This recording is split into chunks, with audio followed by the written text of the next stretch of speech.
In the 20th century, the summit conference was reinvented. Air travel allowed statesmen to confront each other on a world stage.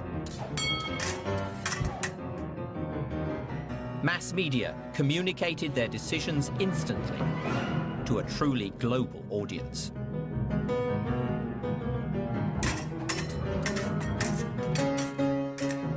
But does summitry make the world a safer place? When leaders meet, the aim is to resolve disputes and ease tension. But sometimes the verbal duel becomes so vicious that it scars the whole relationship.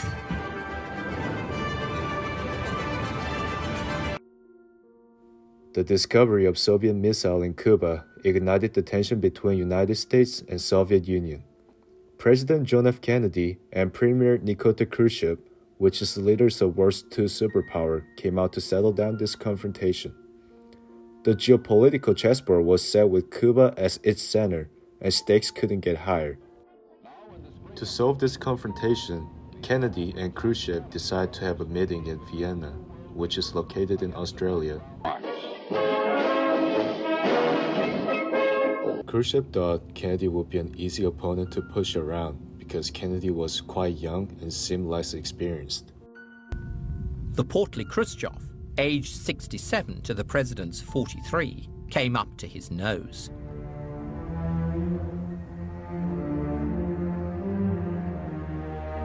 Posing for the press, the two men joked awkwardly about their age difference.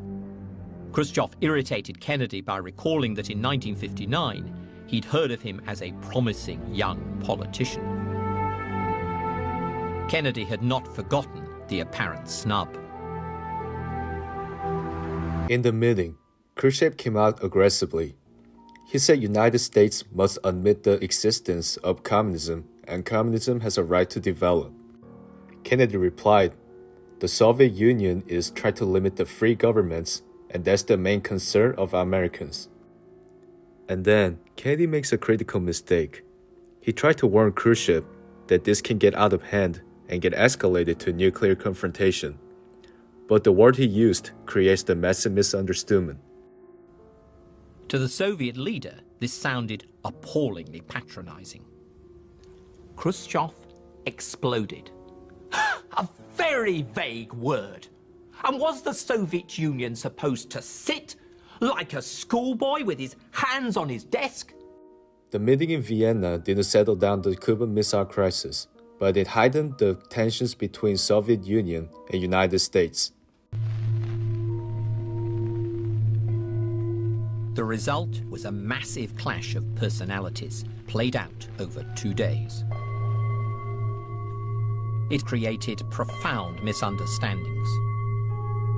And worse, misguided policies, pushing the world to the brink of nuclear destruction over Cuba.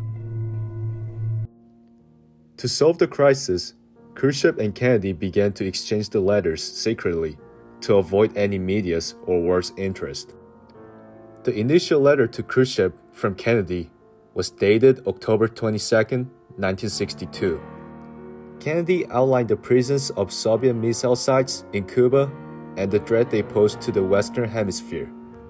He expressed the United States' determination to prevent the shipment of offensive weapons to Cuba and announced the implementation of a naval quarantine around the island to halt any further Soviet missile supplies. Khrushchev sent a response to Kennedy on October 23, 1962, expressed surprise at the United States' action, arguing that the weapons in Cuba were defensive and not intended to threaten the United States. He criticized the quarantine as an action of aggression and insisted that Soviet ships bound to Cuba would be instructed to ignore it. The second major letter from Khrushchev to Kennedy was sent on October 24, 1962. It was a continuation of the dialogue initiated by Kennedy's announcement of the naval quarantine of Cuba.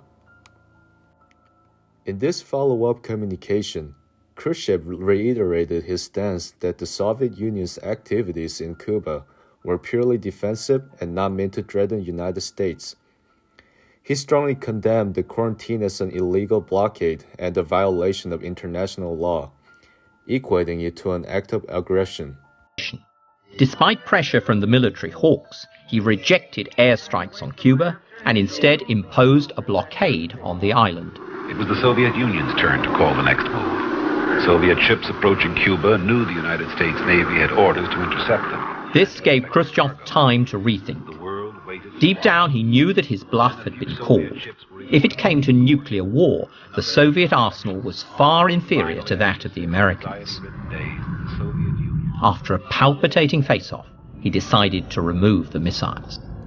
He also asked to remove the United States ballistic missiles located in Turkey and Italy, which is targeted towards the Soviet Union's territory. So eventually, they were able to solve the Cuban Missile Crisis. But was it the right way? This resolution not only heightened a nuclear catastrophe, but also caused the extension of the Cold War. The ideal conflicts are getting profound as time passes and world is still facing a military confrontation crisis. So what alternatives were available for Kennedy and Khrushchev to solve the Cuban Missile Crisis in a more peaceful and less risky way? Involving the United Nations into the Cuban Missile Crisis could have offered a safer alternative to the dangerous direct negotiations between Kennedy and Khrushchev.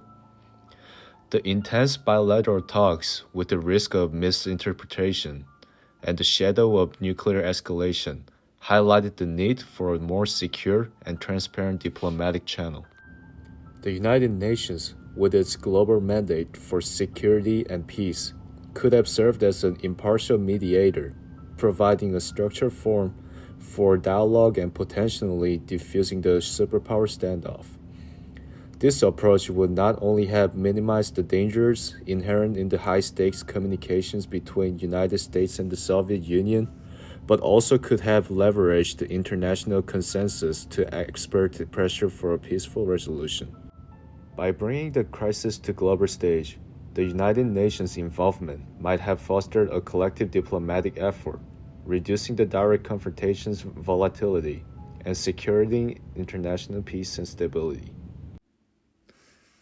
In conclusion, the Cuban Missile Crisis negotiations between Soviet Premier Nikita Khrushchev and United States President John F. Kennedy marked a pivotal moment in the Cold War, bringing the world to the brink of nuclear conflict. The resolution of this crisis emphasized the risk of leaders' direct confrontation and necessity of mutual power to negotiate. And this will conclude my Gamma. Thank you.